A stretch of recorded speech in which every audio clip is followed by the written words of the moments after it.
Can you say those ones for me, Kevin? Glarpot. Yep. Glarpot. Yep. That was good. What's that the was other better one? than mine. Yes, 3 a day. The croaker sings a song of the marshy doom. It's pretty good, actually. Yeah, You've got a really good frog. Yeah. Have you been preparing for the summer Yeah, of no, I frogs? sat in the swamp for like 3 days. Welcome to Monsters and Multiclass, your Dungeons and Dragons fix. I'm Kevin Odie. I'm Jared Bornicle. And I'm Will Mildred. And we'll be hanging out with you for the next hour to talk about anything and everything D&D related. This week we're taking a look at the Bard Warlock multiclass, and then later on the Bullywugs from the Monster Manual and the Ghosts of Salt Marsh. So pull up a chair and hang out for a while.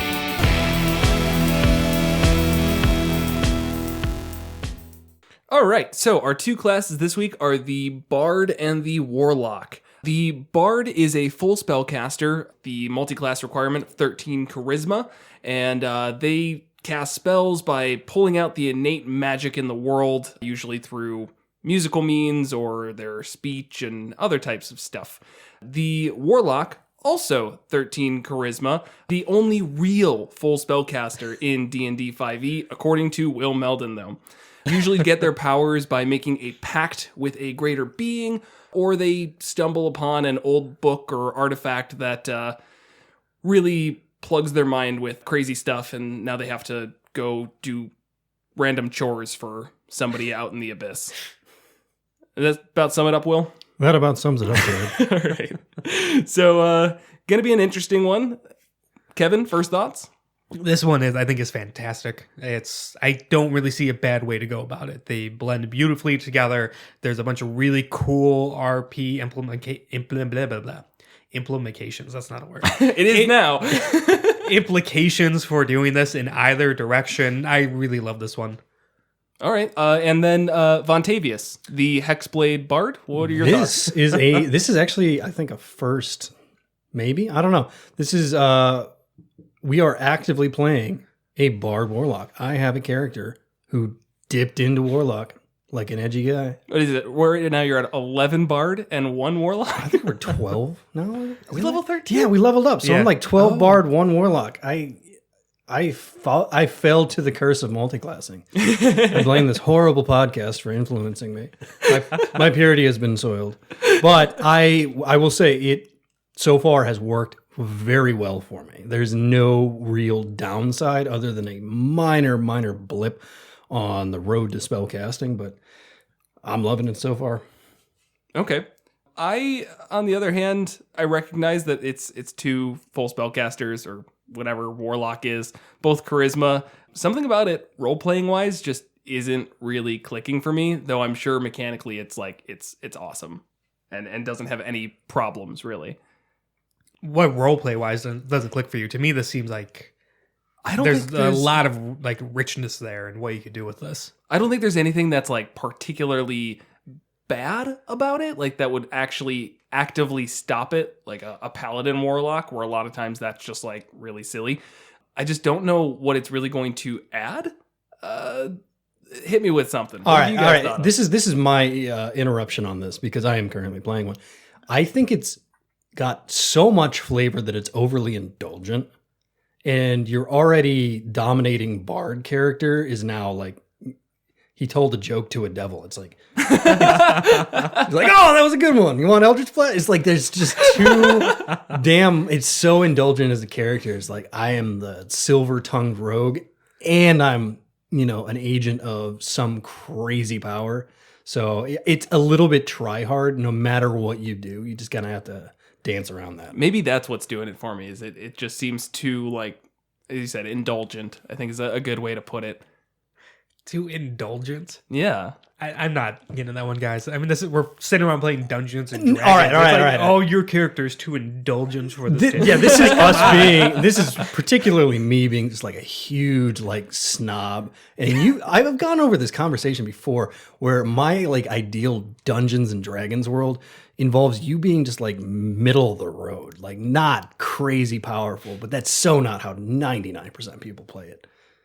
Sure, and that can be interesting, and that's kind of the campaign going on now. Like Jared, yours, which I'll be joining next week here.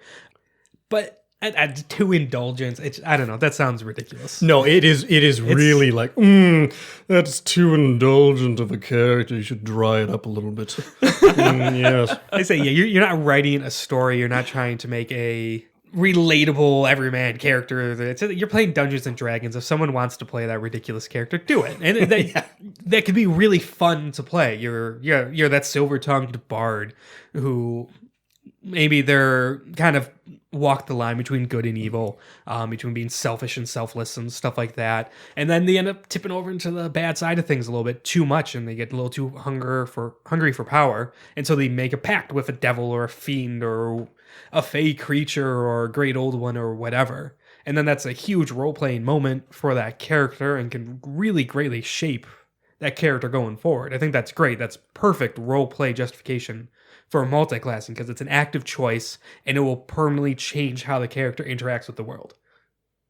Okay. You can't ask for anything better than that. No, hey, that's then, totally fair. Then like we were talking about with Sorcerer, a lot of times it's passive. Like this innate ability woke up in you and now you're Sorcerer. It's like, it's not very interesting. But that's right. Just like in this case where the most boring way to go about it is something like the Great Old One, where usually they don't really have any idea that you're drawing power from them. It's just like, oh, I found this book and oh my god, I can cast Eldritch Blast now. Yeah. It's like, it's fine if that's how you want to start your Warlock, but if it's going to be how you start your multi-class into Warlock, maybe try something a little more interesting. Making a pact with a patron is so cool. I mean, that's just, at the end of the day, it's awesome. It drives your character. It really sets a tone for everything that you do.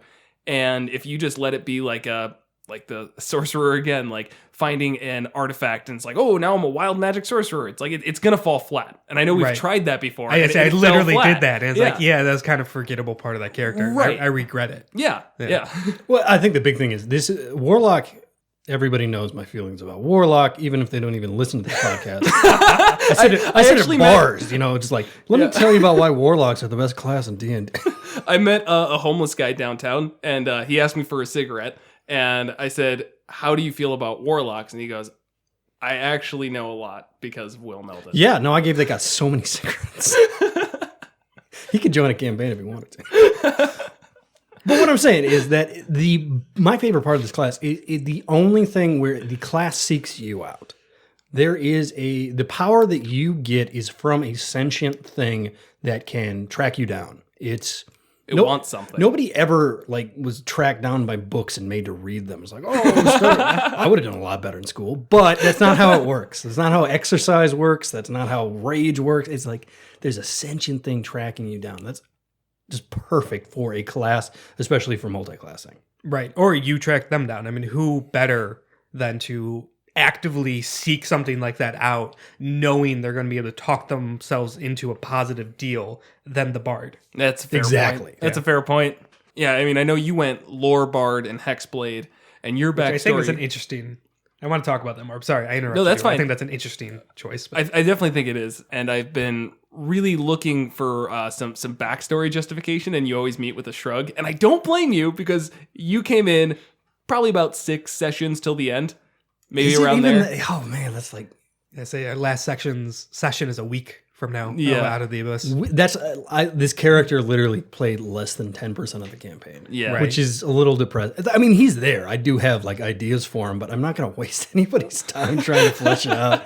We've got a demon boss to kill, and then you can throw Vontavious into the NPC bin if you want. I don't care, But the thing is, this is my biggest problem with the Hexblade, which I took, is you can kind of hand wave why you have a magical axe connection. We talked about this. I think talked about this so much. One of the last Warlock ones we did, and just to reiterate, Will was in the idea of you find a sword, and the sword can't really do much to you, so you're just like, yep, free Hexblade. But I think there's a lot more to it that you really need to consider, what the being on the other side is asking of you. In this campaign, it's not coming up because, as Kevin just said, we have 1 session left, and there's really not been that time to flesh it out. But I would hope if we were doing a long-term campaign, Kevin would pop in somewhere and be like, hey, by the way, your sword wants you to kill that guy. And now it's like a thing that we have to deal with. Maybe there's good reasons. Maybe it's an assassination and we have to like figure that out. And it's like, oh, this guy's actually murdering puppies. And so this is fine. But then what's next? You know, guy murders cats. And you're like, well, I mean, they are having a terrible impact on the local bird population. Underdark puppies seem like they'd be really sad. Underdark puppies? Yeah. Yeah, They I get no agree. sunlight. No, they would not be. They're not happy. plants, dude. What? I've been growing dogs in my backyard for 10 years now, and you're going to come here and tell me that dogs aren't plants? Oh, man, I guess I'm blown the fuck out of here. All right, but if we do want to go into the Lore Hexblade, that is a very good jumping off point for mechanics. Okay. Because we get to see, like, we've been mainly focusing on the Warlock dip, which I think is perfect for this. The Hexblade has introduced a almost like game-breaking multi-class feature for spellcasters in that it is a permanent shillelagh with more than you could have ever imagined. You know, you get your charisma as an attack modifier and damage bonus. It's crazy. Yeah. If you want to make melee attacks as a spellcaster, you're almost dumb not going for the Hexblade. Yeah. If you're a charisma caster. If you're a charisma caster, especially. So it's just friggin' perfect. You get Eldritch Blast too. Like, that's just such a good cantrip to dip for. Right. So this, just having a lore bard who's focusing on spellcasting, I now have like Valor Bard melee abilities just out of nowhere, minus the second attack. Yeah. I say, you get medium armor, right? And pretty much Yes. the same weapon proficiencies. Yeah. So it's... I've been I was going to say, I've been pretty impressed in how it's played out because, again, you're high level lore bard, but you have a lot of melee use with the Booming Blade cantrip. Which is another thing you get from Warlock. Yeah, and I've noticed that just Booming Blade in general, if you only get one attack and you're a spellcaster, and you're trying to go that route at all, you should have Booming Blade. I mean, there's just zero reason at all. If you're making an attack, you can get cantrips, you can get Booming Blade. If you don't have it, you're messing up. I mean, it's just... There is Green It's just Flame. bad damage. Green Flame is pretty similar to its Right. flavor, what you want, but it makes up for the lack of the second attack. Yeah, it really right. does. Yeah, no, a lot. I mean, the Booming Blade is... No, what is it? You You use it as a make cantrip. a You make a melee melee weapon attack. If the melee weapon attack hits, that creature can't move or they take damage. At 5th level, though, you get an additional D8 just for free. At 11th level, you get 2d8 for free. So you're stacking up your damage without even having to make that second attack. And it's beautiful on a rogue. I know we're not talking about rogues, but the point needs to be made because you hit them. So rogues never get more than one attack. That melee attack, you sneak attack can't trigger off of it if you have the other requirements for it.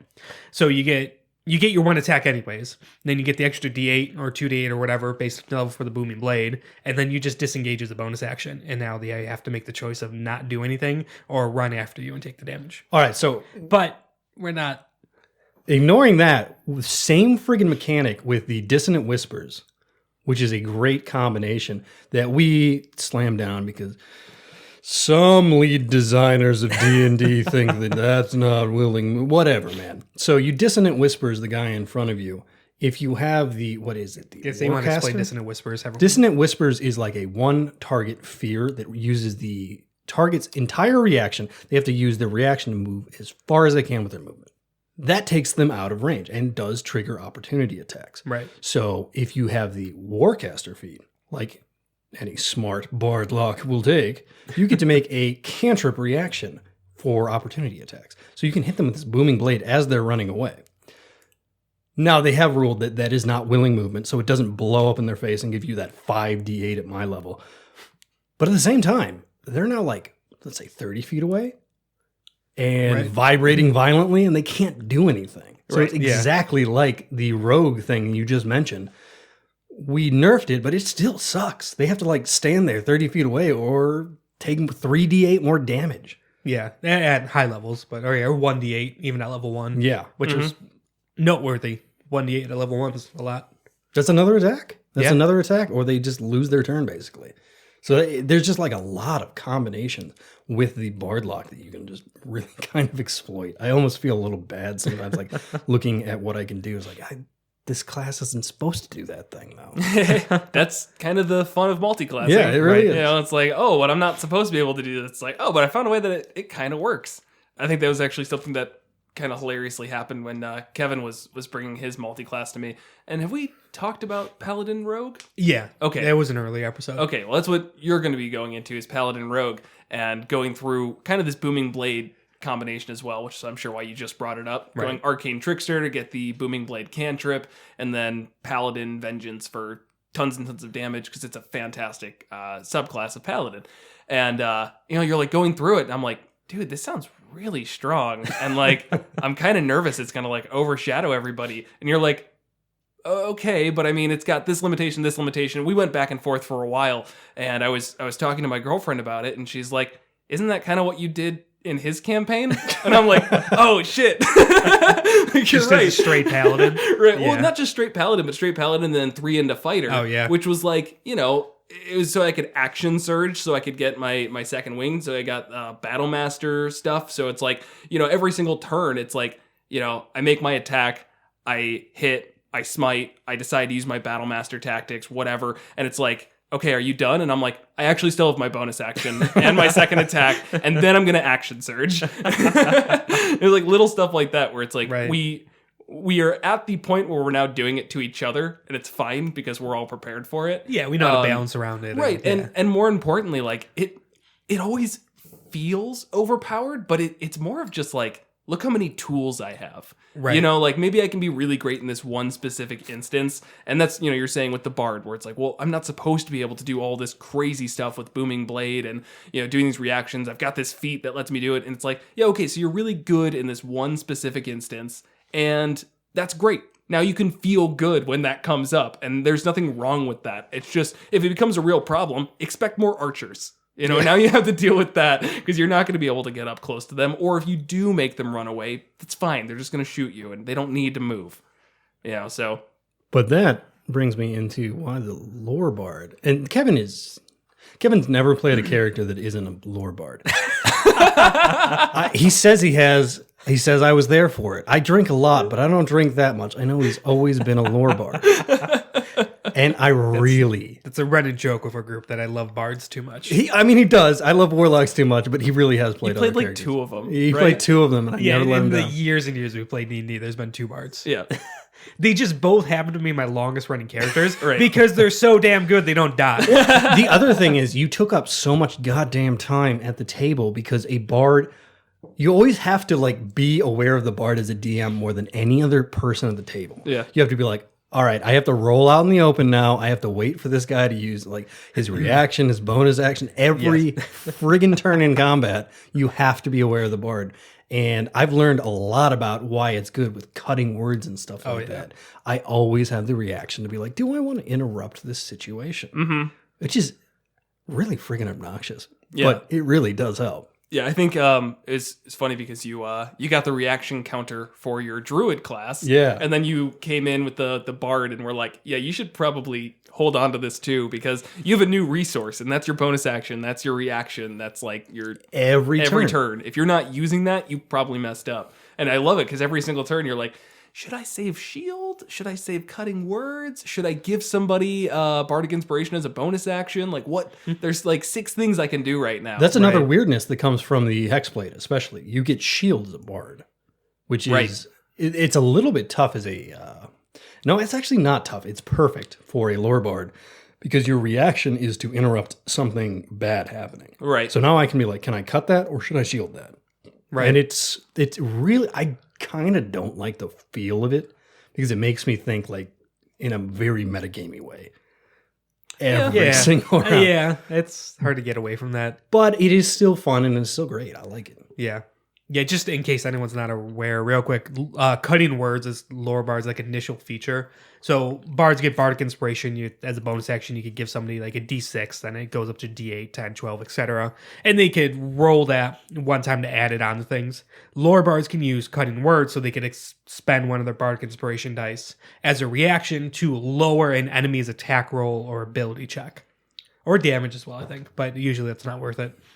So that's what we're talking about, where if there's a lore bard at the table, the DM generally needs to roll out in the open because they're allowed to see the roll before making the decision. And then they can choose, I'm going to cutting words that I'm going to roll my d8. Oh, it's a 6, so subtract 6 from that attack. does it still hit? Right. Yeah, that's been kind of a hard one to adjust to in general. So I've just been trying to maybe not show the rolls out in the open every time because that's just hard to roll in front of a DM screen. Though I guess it takes away the need for a DM screen. Yeah, see, I kind of just been doing that. I like to stand when I DM though, so it's in not combat for sure. Yeah, not like I much need of to a problem, see so everything just and like roll out in the open and yeah. I was thinking about getting a throne for the DM's side and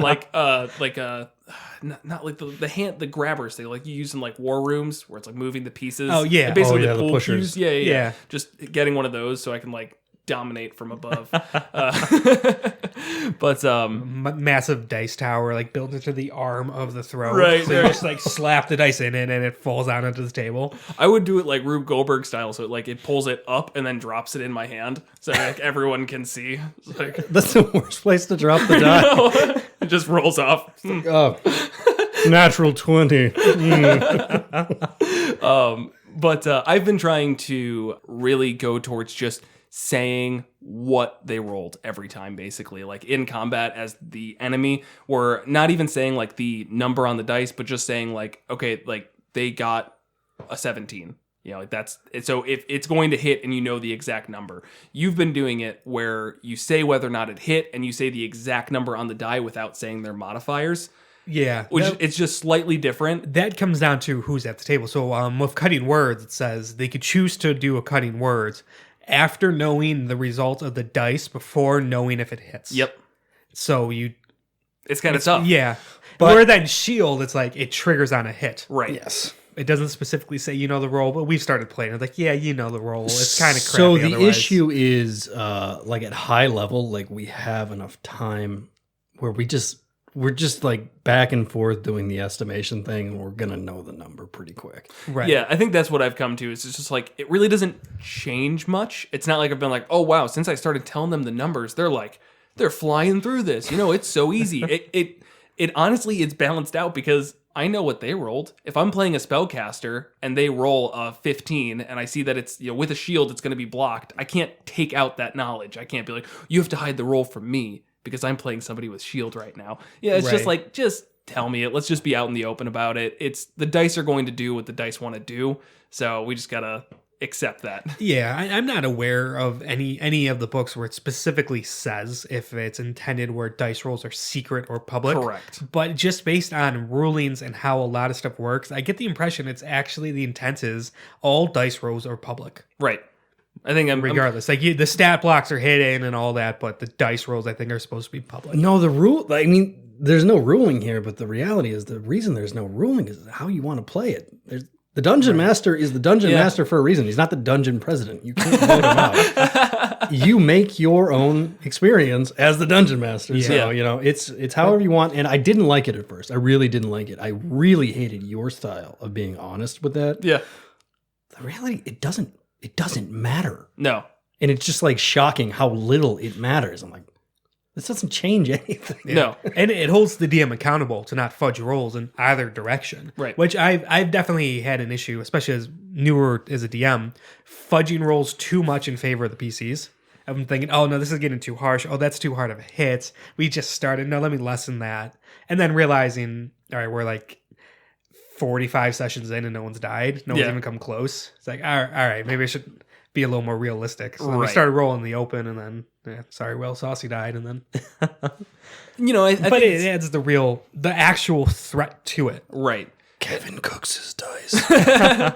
I think one thing that kind of comes down to is like the game you want to play, you know, Yeah. and when we started Out of the Abyss, we were all like, let's play a difficult campaign. You know, let's keep things hard. Let's not try and sugarcoat things. Like I want it to be tough. And you can't fudge dice in that situation. You have to take emotion out of it sometimes. And I Right. think that's just something that as we play more, as we DM more, you just get used to it. You know, like player death happens, people get upset, but like it's always great. You know, rest in peace, Saucy. We're always going to remember that because it was something cool. You know, it was like, and I have the argument with people over, does it need to be cool when they die? No, it really doesn't. In my opinion, it's just if somebody dies, that was the dice roll. If you didn't want it to happen, do something better. You know, like Right. that's Get a all it regular comes down job. to. Don't go adventuring. Right, exactly. Saucy would be fine if he was just a drunken smith. Right. It's like, well, there's nothing exciting about being killed by a bunch of goblins. It's like, except for the fact that, You chose that life. yeah, like, except for the fact that you almost, you died. You died to a bunch of goblins. Like, that was exciting. It was made exciting by the fact that it was possible. It should Right. always be possible to die. Otherwise, we're not playing the same game. And that's definitely an expectation I make pretty clear at my table. It's just, I think it's harder to kill PCs than people give them credit for. Once it starts getting tough, you're gonna start being a little bit creative. You know, pull out those resources. Maybe run. Running's always an option. Running is never an option. It's so hard to communicate that to like a player base. It's like, you can run. It's like, no, I can't. I'm in a combat situation. You can't just run. It's like, it's not a video game, man. You really can just run. But like in Pokemon, you can totally run. That's Yeah, one of the options. But Pokemon, those Not are in the just trainer wild battle. animals. Man. Yeah, you're right. You're You're just right. I'm trainers. gonna say just about any turn-based RPG. That's the It's there's an an option. option. No, but in to trainer flee. battles, no, you have to suck it down, man.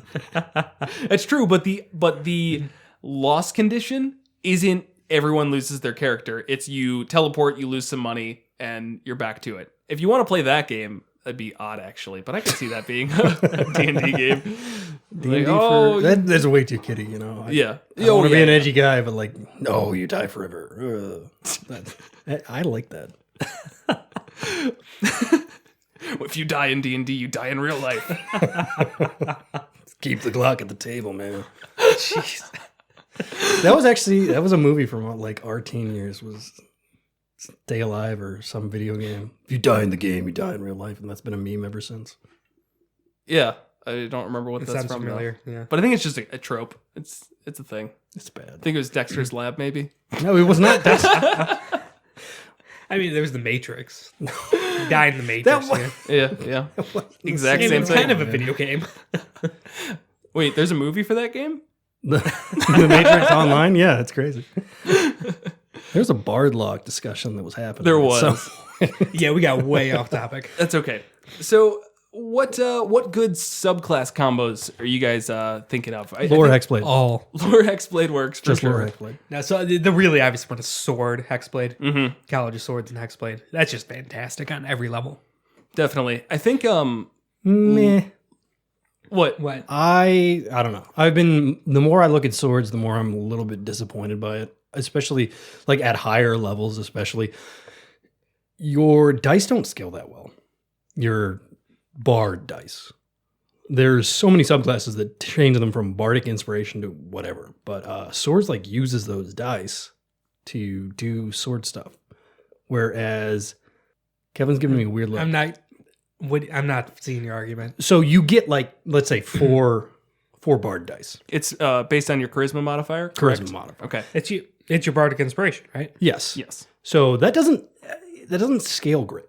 I don't know. At 5th level, it's a D8. At 9th level, 10th level, it goes to a D10. We're not talking about what the dice is. We're talking about how many times you can use it. Oh, but it's per short rest. Starting by But- fifth, yeah. Correct.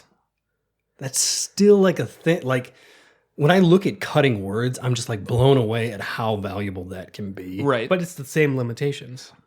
But like hitting for more damage or doing something weird is cool, but preventing your cleric from dying is critical.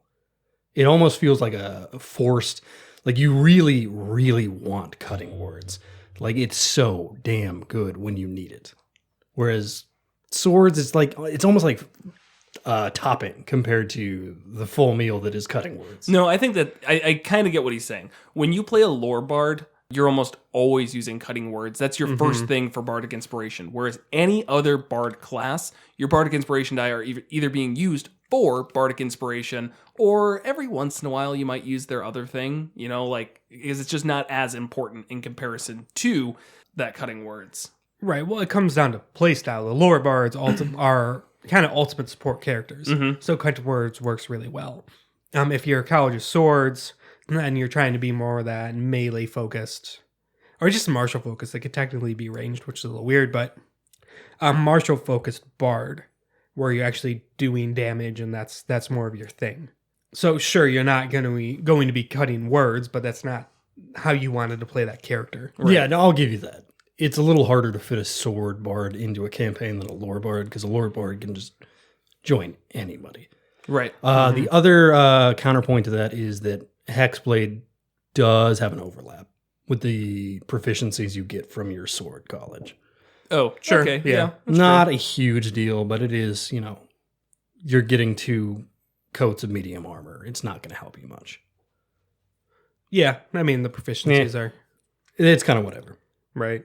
But you still get, you get shield and you get all your charisma bonuses to that. It really does complement swords very well. But I personally don't think it's the best.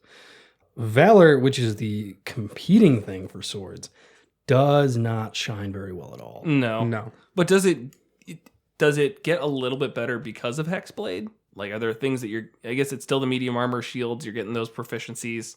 The main difference until 14th level is the 3rd level ability, where swords get their flourishes, where they can use the bardic inspiration to add additional damage and do, add to their AC or hit an additional creature. They get the combat inspiration, where then it allows them to add their bardic inspiration to the damage roll of it, or they could use it as a reaction to add to their AC. Which is kind of the same as cutting words, but it doesn't work on saving throws, and it's almost closer to shield in the spirit of it, but it just not very good. And then you get the extra attack, which is now.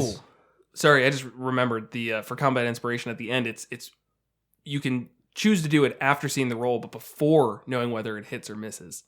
And I think that's the same as cutting words. Yeah. Right. But you're saying it's the same as shield, not the same, but it's in the same vein as shield. It's like shield, but a lot worse. Because shield, you can at least know, okay, I've been hit. Now I'm going to shield. Right. So but it has the potential to add significantly more AC than shield. It's not using your spell slot.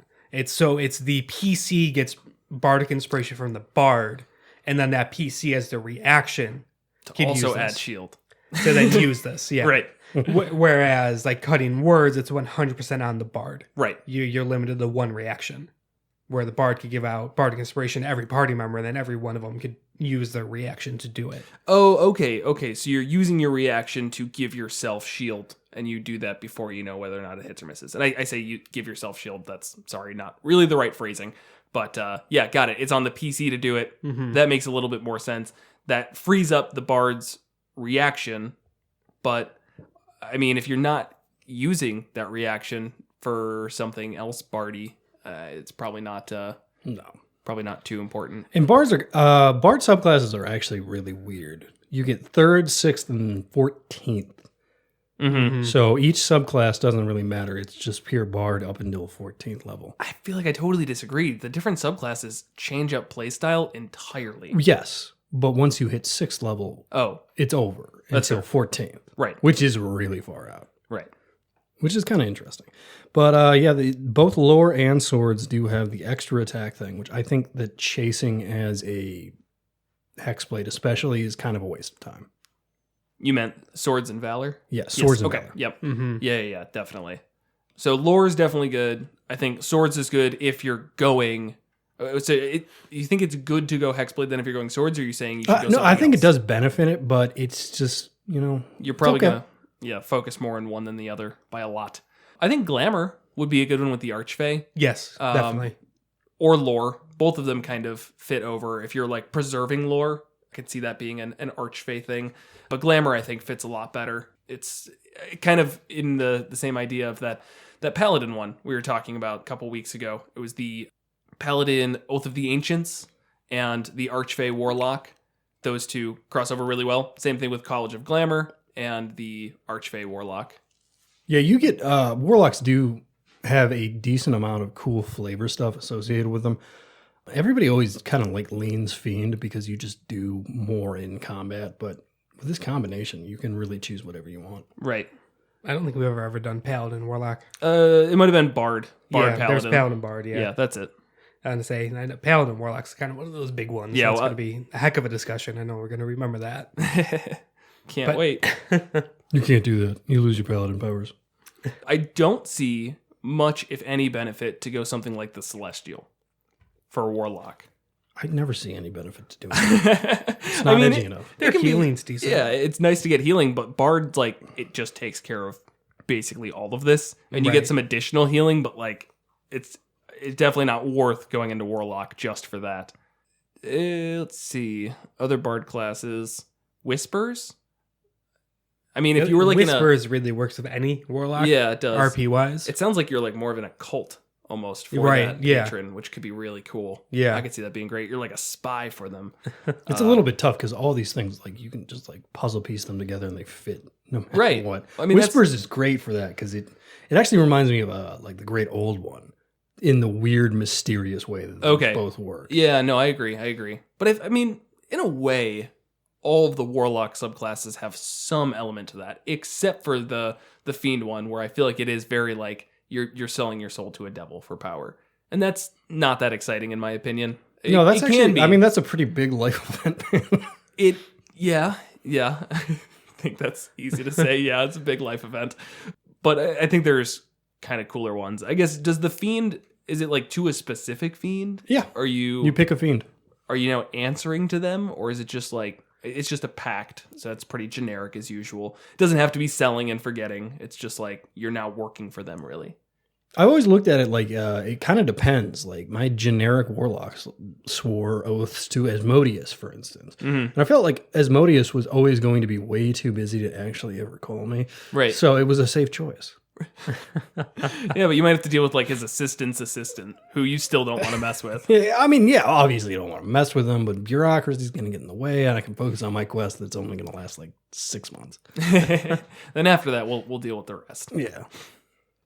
Yeah. I mean, I don't know. I think this is something I've brought up before, but I don't think we've ever done a good job of making Warlock feel like it's an important choice at the table. Like role-playing wise, with any of the class or with any of the campaigns we've played so far. That's because we do the thing that I hate, which is like you are important. The world is going to end. If you do not stop the world from ending, it will obviously not go well. Right, because then it's always going to go into the same idea of, well, like, what are you doing, Warlock? Why are you here? And it's like, well, my patron told me to be here, so this is kind of important. And that's the start and the end of the entire flavor for the class. Exactly. So as long as they don't step outside that and refuse the call, then they're fine. Where, you need to throw in them doing something else, something crazy. I don't know. And now I'm like kind of disappointed because we are playing this very role play centric campaign, and nobody wanted to play a warlock. Like the one time that I could really dig into that. Oops. Well, you created your own damn religion, so like I don't know who to pledge to anymore. Oh, it's exhausting.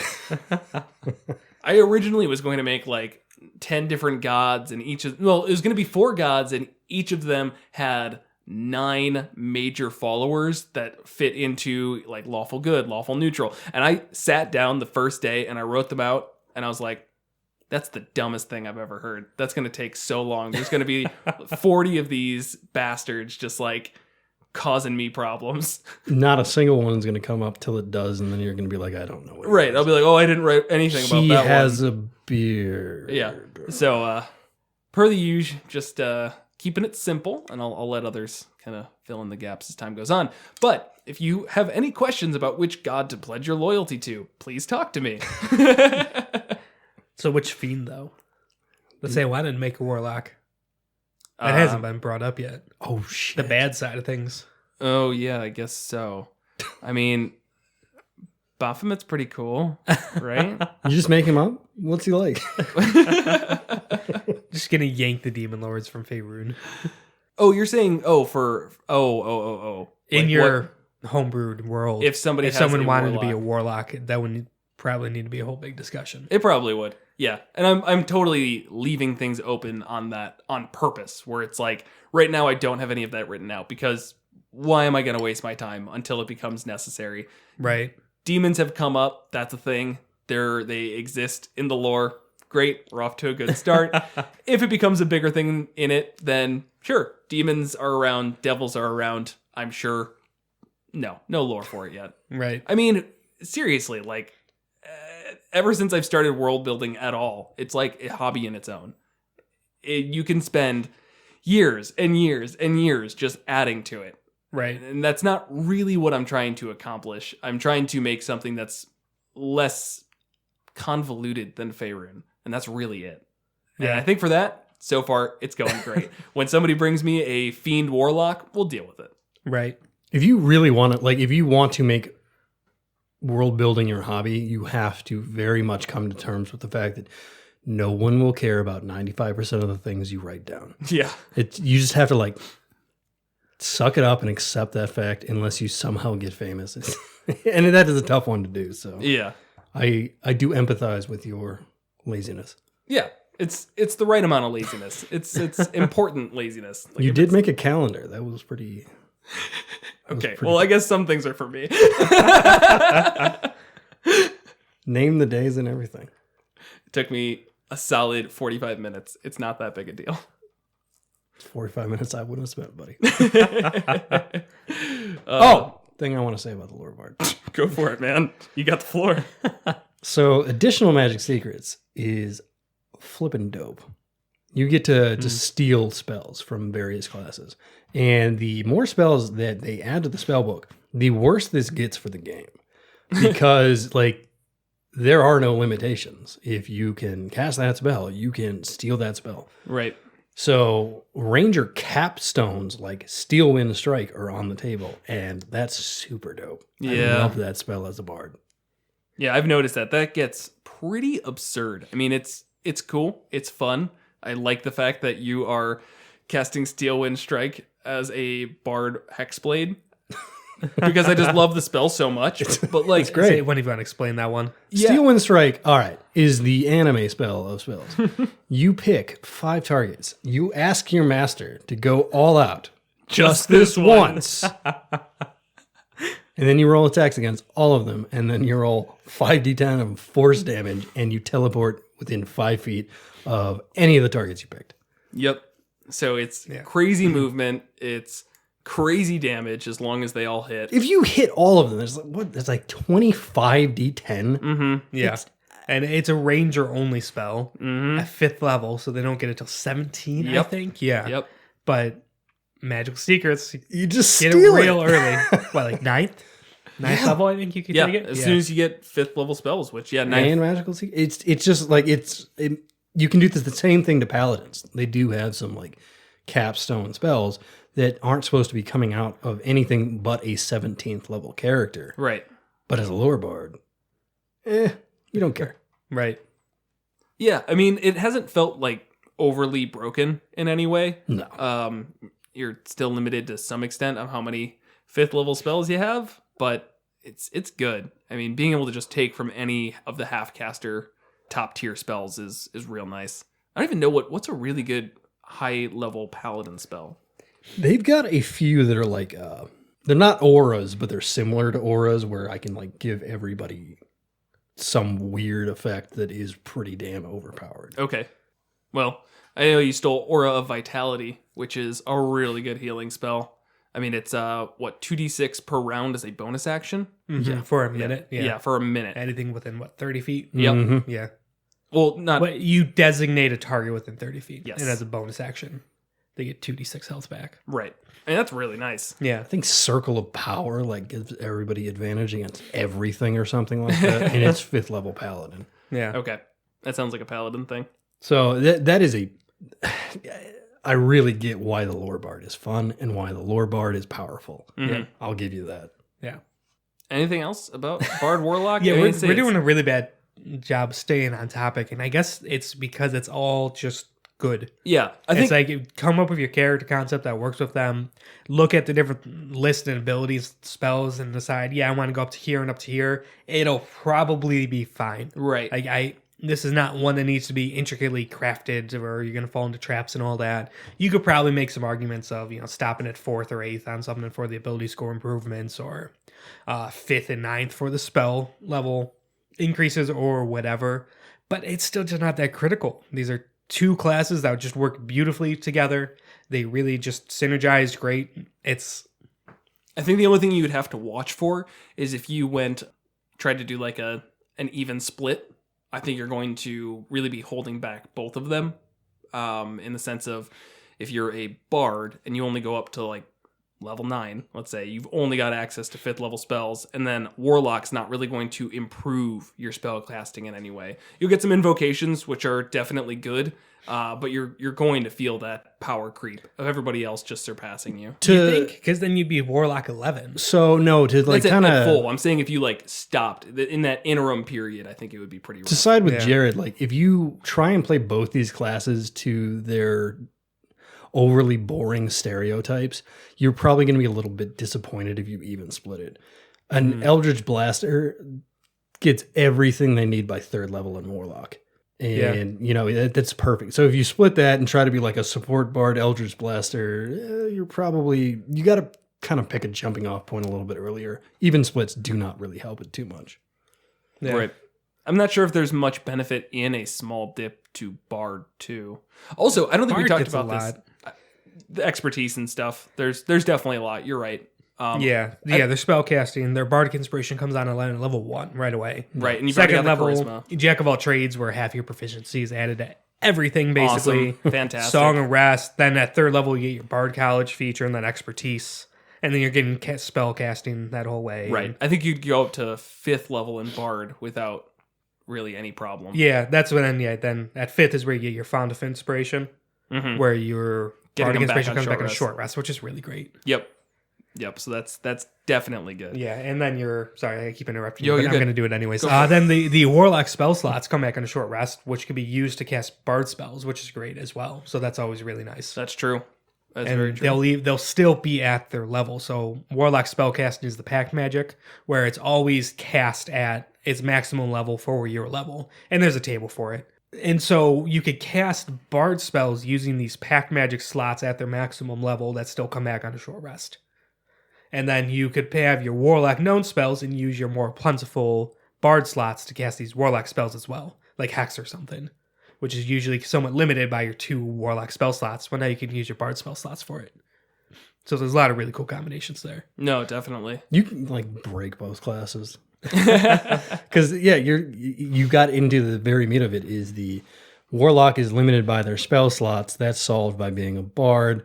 The Bard is limited by their spell choices. That's eliminated by being a Warlock. They've got Eldritch Blast now, and you've got spell slots for days. It really is hard to screw up this combination. Yeah. So role-playing wise, I don't think we talked about this at all. What about a Warlock going into a Bard? Right. Yeah, I made a mental note to bring that up and forgot about it. It is a little tougher.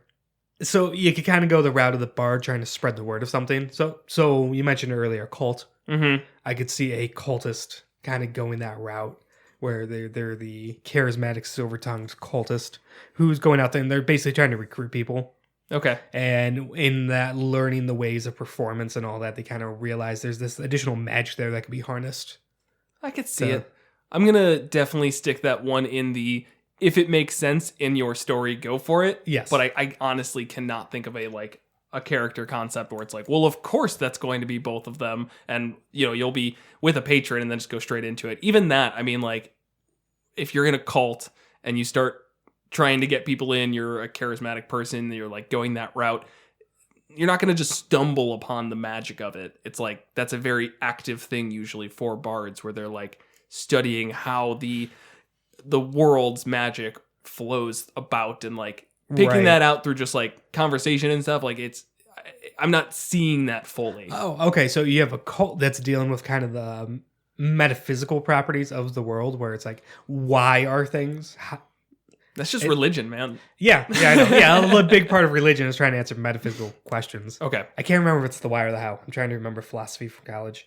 It's not important. They're trying to figure out the why, both the why and the how of things. Sure. And so this cult has very strong ideas of why the world is the way it is and how it came about.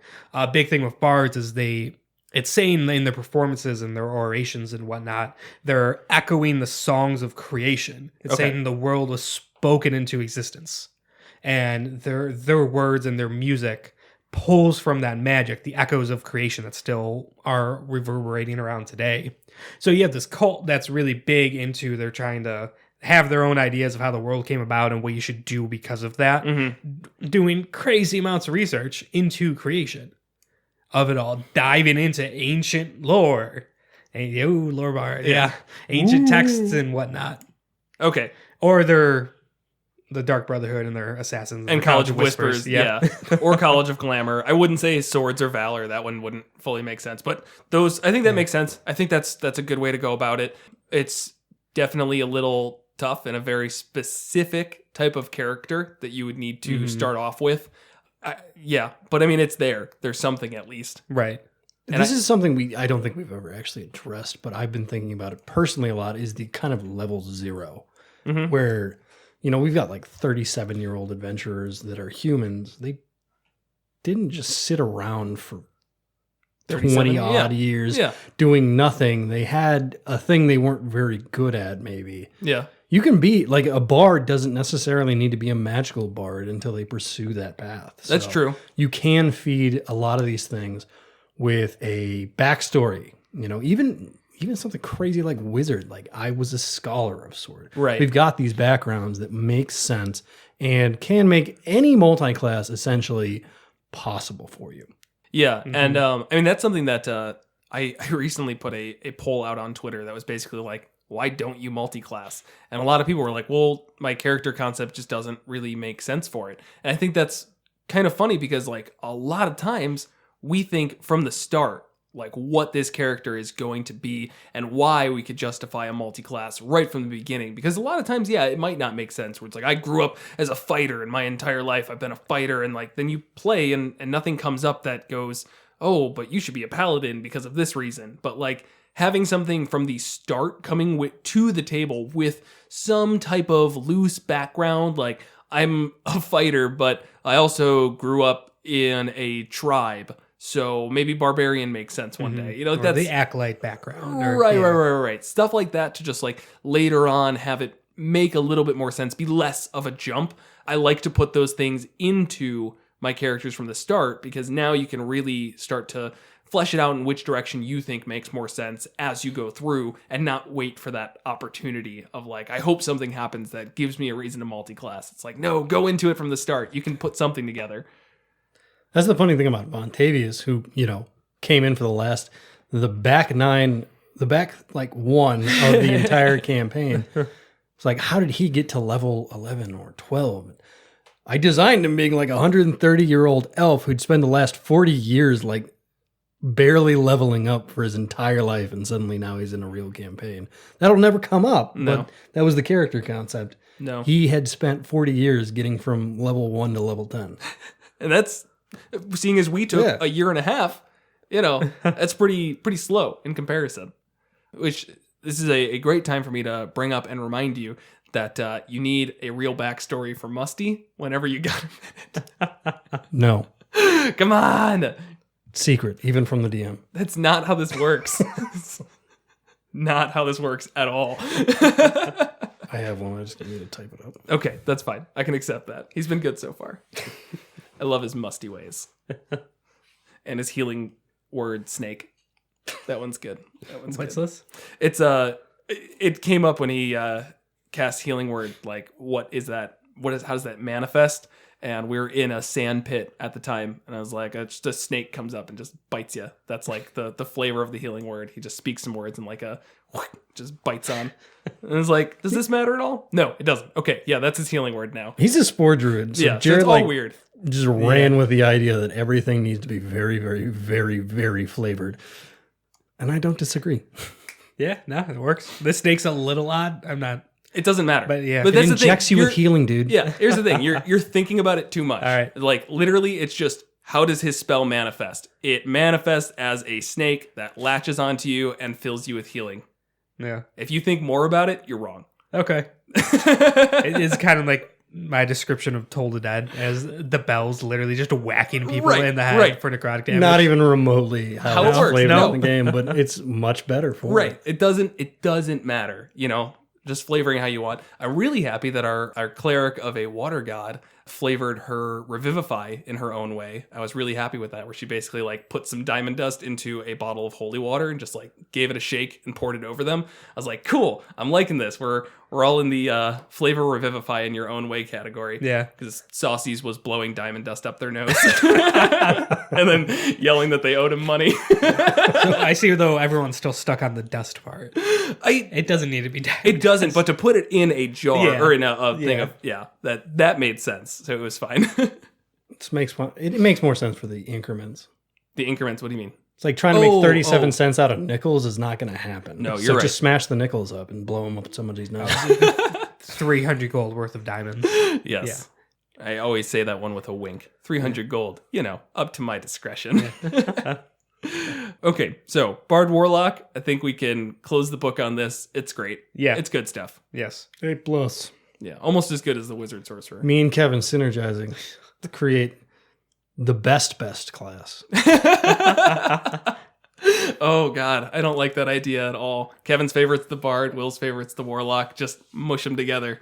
The Bardlock Paladin Oh, coming next. A name. Oh, wait, we missed Sorcerer Wizard. We're terrible. dude. Sorcerer Wizard didn't deserve a name. Not even the Scissored. The Scissors. Oh, God. Scissored. Make sure, just like when we promote it on Reddit and Twitter. Just The throw it in there. Worcestershire. We'll figure something out. All right, but then Bard Warlock. What can we get? The easy one's Bardlock, man. What about Ward? Bardlock's the obvious one, though. That's Ward. Oh, man, that's tough. Bardlock. The Bach. The Locker. Warlord. The Lockard? Lockard. Wait, you're mixing so many things around. Locker. Oh, No, it's just the Oh, last, the end part of Warlock. both. Lockard. Yeah. The end part of both of them. Mm. Yeah, the Lockard. I like Warlord. Warlord? Warlord. It sounds like Warlord. Yeah. Yeah. It's But like with it's too lard. good. Yeah, it's too good. Yeah. And that's pretty bad, man. It's got lard in it. Literally lard. Warlord. Wait, why don't we just call it the Lard? The lard. All right. I can give with that. It's the Locker. The lager. Just with an A. The Locker? Lockar. The Locker. Okay. Lockar. Gotcha. We've been But like- you got to pronounce it like an E. It's the Locker. It's the Locker. Locker. I We think I spent take. so much effort just making this as obfuscated as possible. I feel like Lard is better than Locker. Lard. Yeah, because it's just Okay, so. yeah. It's just so like. Oh, yeah, I'm a It's lard. lard. Yeah, I'm a lard. It's like, oh, that's not intimidating at all. It's just like, just kidding. Still wind strike. Yeah. Not Zap Your Yeah, Strike. you're We always right. mix those two up. I do. All right. All right, I'm good with the Lard. Okay, lard it is. It's official. Put it in the books. Now we can close it. All right. We got to do promotional stuff. Yeah, I know. Well, go on. That's your jam. Oh, jam. I love jam. We were not in a quiet part yet. I misread the room. All right. So for this promotional period, I'll say the exact same thing I say every single episode. If you are not yet, please follow us on Twitter. Subscribe to our subreddit, as that is a new thing we are doing. Check out our website where all of these are posted, as well as other things when we feel like it. I know that we're going to be, by this point, having a cross-promotional thing with somebody I talk with on Twitter all the time, Cinderblock Sally. Around this point, if not earlier, we should have their monster up there and one of our thoughts on it, or all of our thoughts. Subscribe to us wherever you get your podcasts, and don't forget to feed your cat. You always forget the big one. Leave a review for us. Yeah, because nobody's Wherever going you to can. do it, so we just might as well We throw it keep in. getting them. We do? I Yeah. haven't checked in a while. Yeah, we got a new one recently. Oh, cool. It Was wasn't it 5 like, stars? It wasn't a written one. Was it 5 stars? It was. Oh, thank God. Yeah. Oh my God. All right. That's why. Because if anybody gives us a bad review, if they ruin our 5-star streak of like 11 reviews at this point, I'm gonna quit. We're gonna be done. That's gonna be the end of the podcast. Yeah. Stop bullying people into giving reviews, or they'll give you a bad one. I know that's what I'm saying. That's why I'm not gonna bring it up. That's why Kevin has to bite that bullet. Review us if it's 5 stars, or just don't review us at all. If you don't like this, stop listening, man. Yeah, it sounds scummy. Yeah, it does. Just leave a review. Oh, okay. Just like leave any like connotation about not positive or negative out of it. People are going to do what they want, but That is completely fair. And Yeah. and more importantly, you know, like if we miss anything during these shows, you know, like I love to hear people come and say like, oh, you guys didn't talk about this subclass combination. And it's like, we totally didn't. You know, we only Yeah. have an hour. We are all human, but that means that we can talk about something now, and like that's great. Right. People get excited about it. That's really fun. Yep. So Yeah, Twitter or Reddit, good places for that. If it's going to be a longer thing, Reddit probably on the subreddit. Twitter's a good too, but a little more limited. But yeah, I'm gonna start setting up a timer for these promotional things. it's getting ridiculous. Yeah. At least Find it's us where you different find every us. time. What's that? At least it's different every time. Yeah. At least there's that. That's We why could just people. pre-record these and just like snip it in there. That would be terrible. I mean, terrible, or what every single real company does ever. At a real company. We're 3 dudes in your basement. We got interrupted because of an ice cream truck last time we recorded. I didn't even get. Where the We fuck's didn't my even ice get cream? those ice creams, man. All right. Ready to move on to the monster of the week? Yes. All right. Today we're taking a look at the Bullywugs from the Monster Manual, as well as Ghosts of Salt Marsh in our Summer of Frogs, or Early Autumn of Frogs, or just this general time period where we have a bunch of monsters of the week that are frog related. Or Toad. Or Toad, but that doesn't sound as catchy as Summer of Frogs. Anyways, The slide are Bullywugs. more like big salamanders too. Maybe the summer of amphibians. We're not on the slots yet. You can give your complaints later. Ridiculous. Next month. Possible to work with. The Bullywugs are the proper rulers of the swamp, at least in their eyes. They are a fairly low challenge rating thing that have never had more than a pretty basic stat block and a hilarious demeanor, as they are like just a tribe of frogs out in the swamp that are going to be pissed that your PCs are around, but have very recently gotten a couple more stat blocks that could make these a very interesting encounter or a couple of sessions if you play it right. So, thoughts on the Bullywugs? I like them for a different sort of low-level cannon fodder. Mm-hmm. Usually you have the gnolls, the goblins, the kobolds. The Bullywugs are something a little different for that. Because, I mean, their base stat block is 1/4. Right, very small, very Yeah. easy. Yeah. So it's not, they're usually not going to be an entire, like, massive campaign. There's a civilization of Bullywugs with their intricate culture and imposing threats of Right. hierarchy of Bullywugs. Right.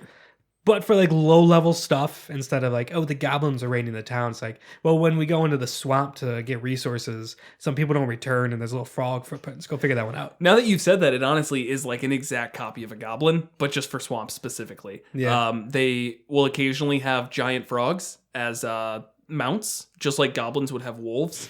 Yeah. They're basically the same stat block of armor class of 15, HP of 11. I think that's the exact same as goblins. Goblins might be a little less HP. They're a little bit stealthy just for the ambush capabilities. Yeah. The They have, actually in a swamp, very stealthy. They have swamp camouflage. Oh, so they get yeah. advantage Okay. in swampy terrain. That's nice. But They no, can jump really far. they can jump really far, just like goblins. No, I mean, they're definitely flavored differently, but I think that brings up a really great point. Was there something different to throw at your party in an early level setting where usually it's just goblins. It's just, whatever else. They're not as intricate. They don't have the history of goblins, but they do something that I liked about goblins that we talked about in our recent Goblinoid episode, which is they will capture a lot of times. And when you're throwing low-level cannon fodder at a low-level party, there is very much the chance that they're going to underestimate their opponents and run into a TPK.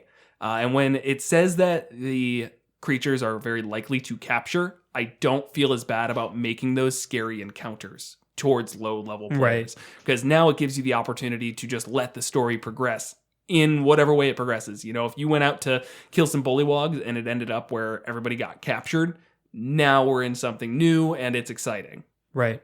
The standard Bullywug stat block is nothing too crazy impressive. Like I said, challenge rating 1/4, hit points 11, armor class 15. They do get multi-attack. Yeah, they're amphibious, so they can breathe air and water. They can speak with frogs and toads, which And means toads. what? Just Antoads repeating it for emphasis. Emphasis. Thanks for that. They're very often probably going to be riding giant frogs, which would be cool.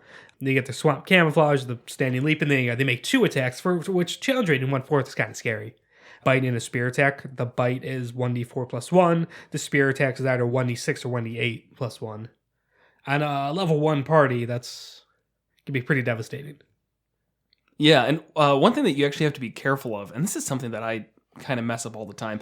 In the armor class, it specifically says hide armor, comma, shield. So if you are using the spear as a D8, you need to drop their AC to 13. They can't hold the shield and hold the spear two-handed. Something really small, but like I feel like it would be better off if they had like a 13/15 to kind of trigger that more for DMs. Right. But that is an important thing to keep in mind. I still agree, though. That's some big damage, 1d4 and 1d6 plus 2 overall. The only thing is they have a really low 2 hit, and they have a really low damage bonus where it's just plus 1. That's really not much. Right. Their stats are actually pretty garbage. But again, the challenge rating 1/4. I know, it like fits totally, but yeah, it's interesting. They have like a bias against frogs. Like lizard people, for instance, are a great kind of almost counterpoint to bullywugs. They live in a very similar environment, but lizard people are like Put together a little. they're put together. Yeah. They have a civilization, and they're also not all neutral evil. So when you look at like goblins and you look at bullywugs, they have the same morality without the hierarchy. So bullywugs just have these weird like swamp cults of nothing but frogs that are all just mean. Just like a bunch of mean frogs. You say no hierarchy, but you mean there's not the goblinoid There isn't overarching the hierarchy? yeah, that's Okay, what I I would mean. say, because the bullywugs do have a bit of a hierarchy. They do have king and queen bullywugs. Which is why they capture things. They like to parade their capture in front of them to try Right. and advance in rank.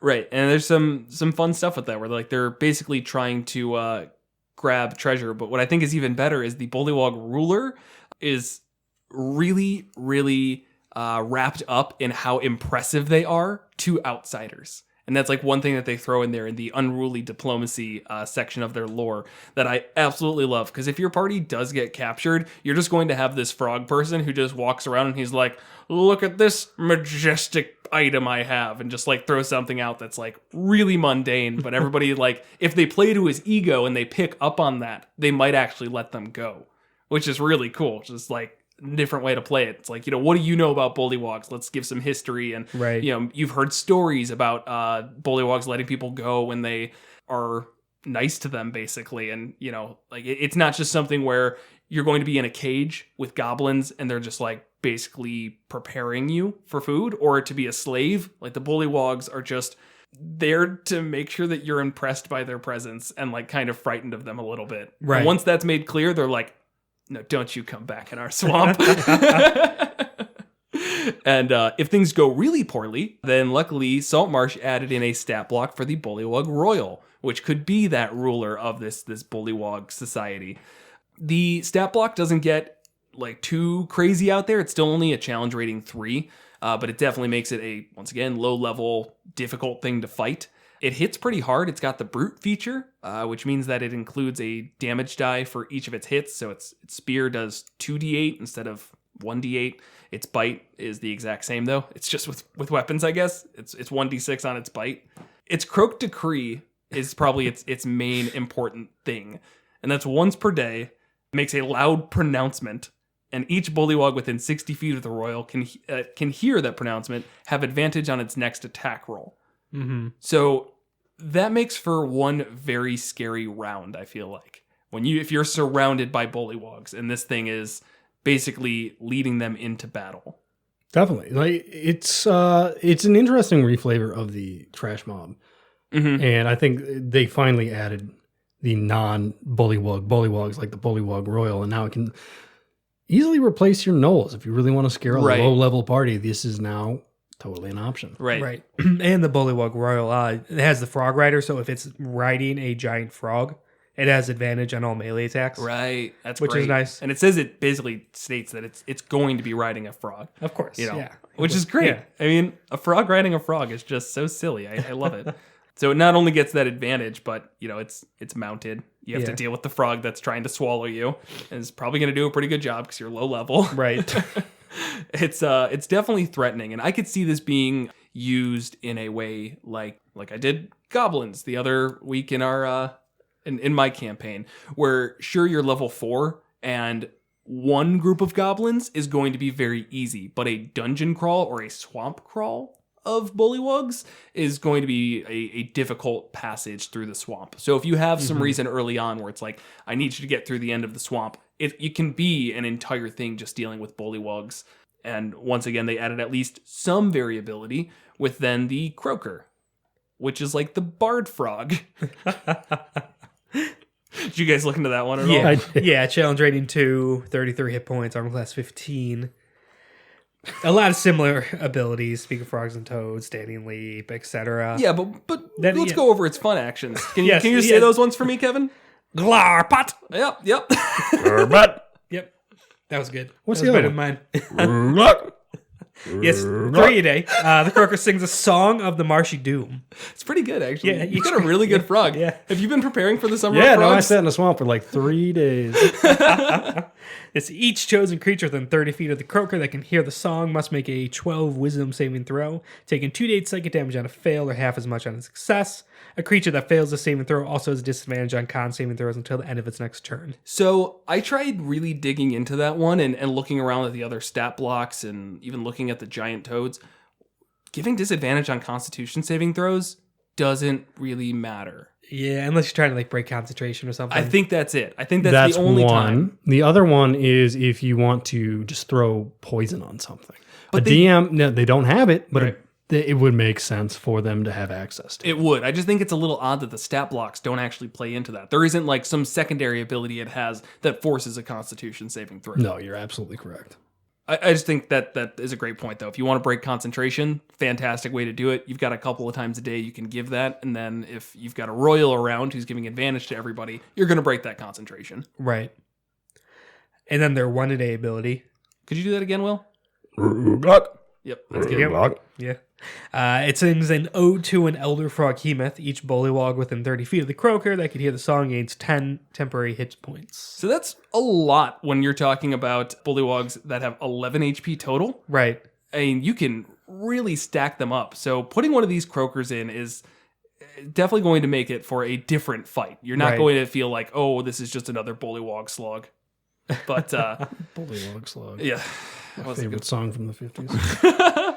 But no, I actually agree. This combination is actually pretty deadly, especially if you scale it the way that you need to for any formidable party, which is there's going to be a lot of friggin' bullywugs. Right. There's going to be a lot of bullywugs. They're going to use the terrain to their advantage. They've got that standing leap. I think this is, again, it's going to be in a swamp. There's going to be trees. They're going to be just jumping right up into them and throwing spears down. And they get advantage on stealth checks in the swamp. Right. So they're going to be ambushing you. I mean, it could they really all have be pluses to stealth. Yep.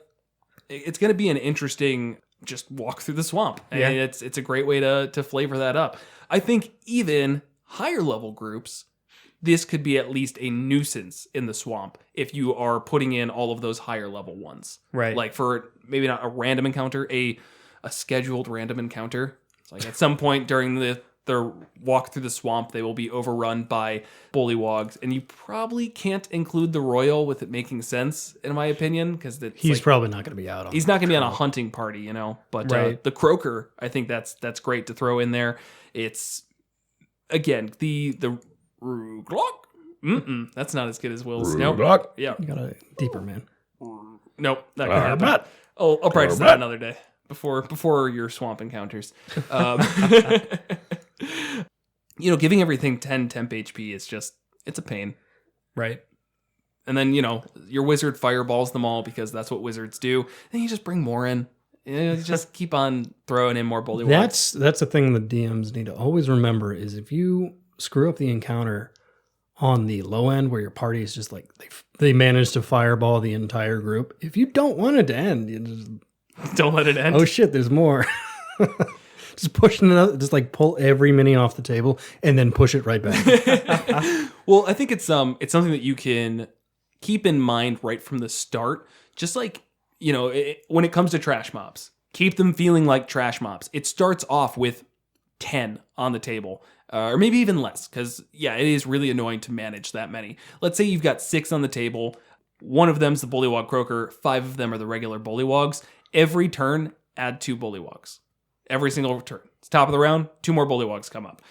It's doesn't have to be indefinite, obviously, because it'll never end, but just something to keep that feeling of like, oh God, they keep coming. Right. And you either need to find a way to put the fear of Asmodeus in them or get out of there.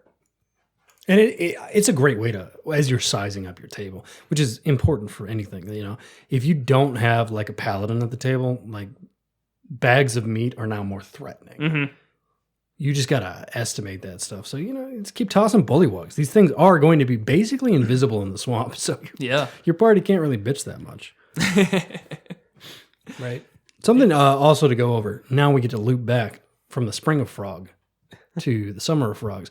They do have a very tight connection to the frog hemoth. Right. Yep. They worship them. So this is the trash mob you will be throwing at people if you want to have a frog hemoth boss battle. Right. Which is once again why I'm so glad they added more stat blocks for them. Because when we talked about the frog hemoth, Saltmarsh wasn't out yet, actually. And there really wasn't that much excitingness to the bullywugs. It's like, well, there might be some, and it's going to eat the bullywugs because it just does that. It's a silly frog hemoth. What does it know?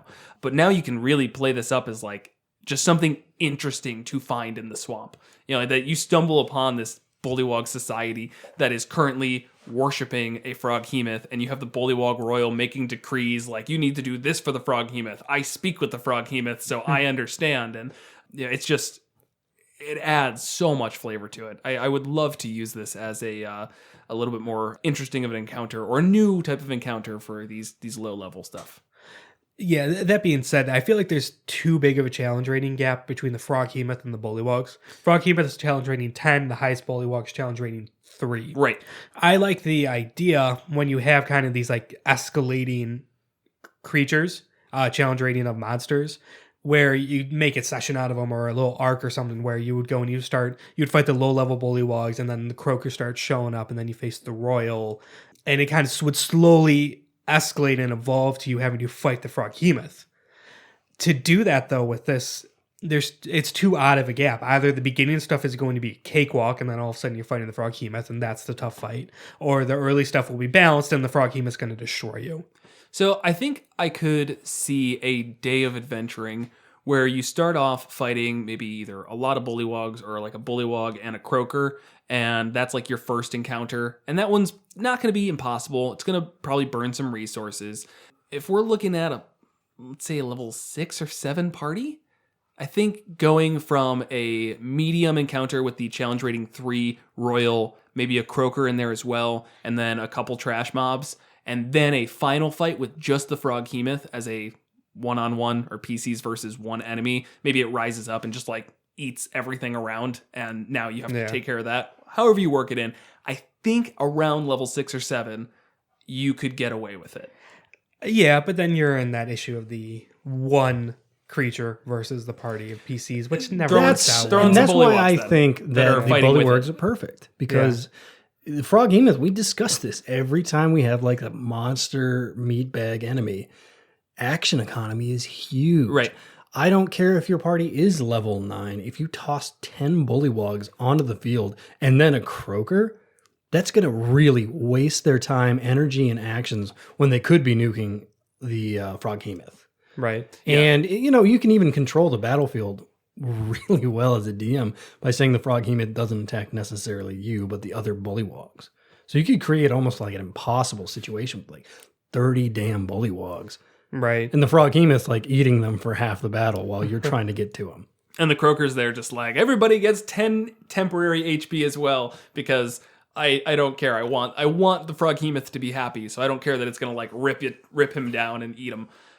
So yeah, I think around those levels, you're going to be able to find that sweet spot, but it's not going to be from 1 or 2 encounters. It's going to be a day of it leading up to the frog hemoth, and you're going to have to burn some resources. True, yeah.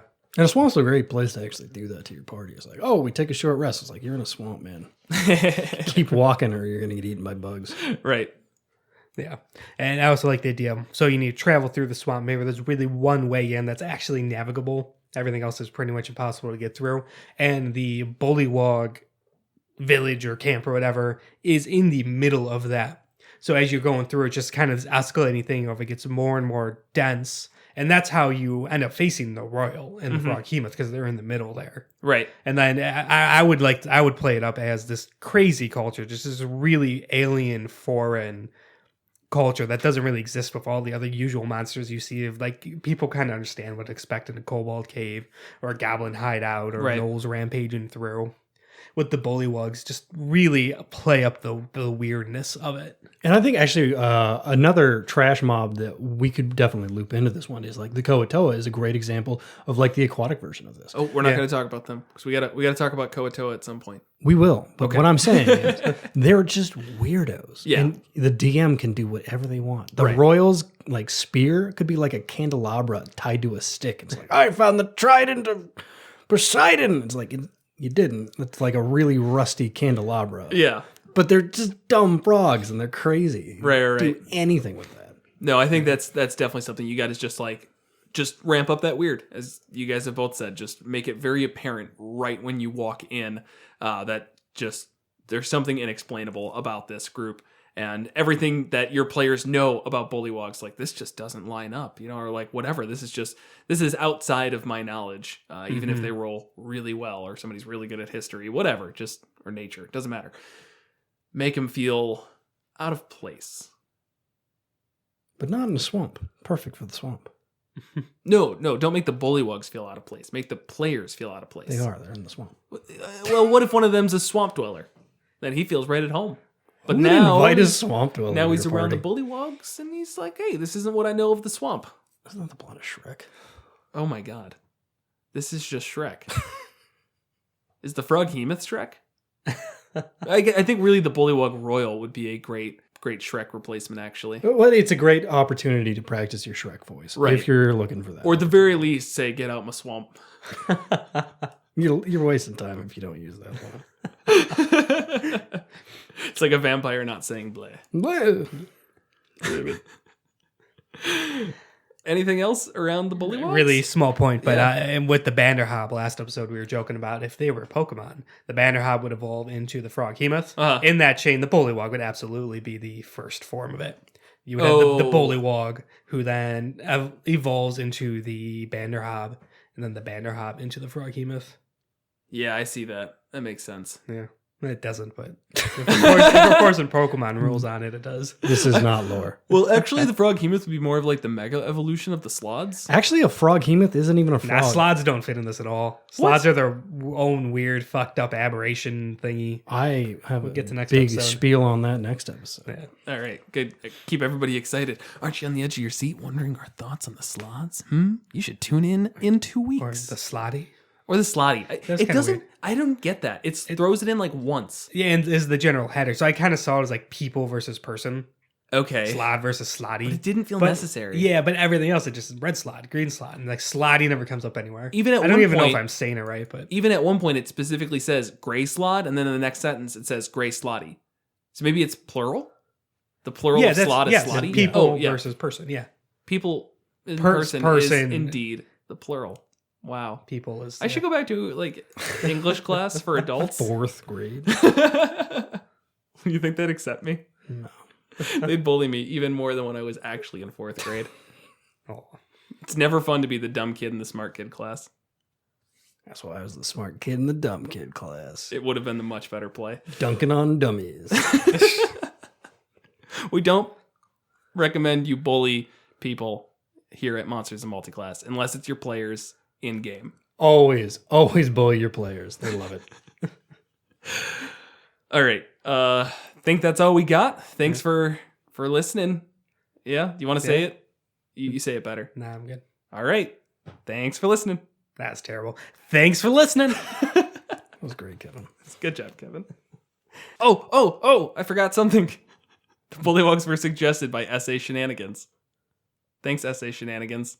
Thanks. This is a good suggestion. I like the Bullywugs. Next time on Monsters and Multiclass. Join us next time as we discuss the Paladin Wizard and continue our Summer of Frogs with the Slotty from the Monster Manual.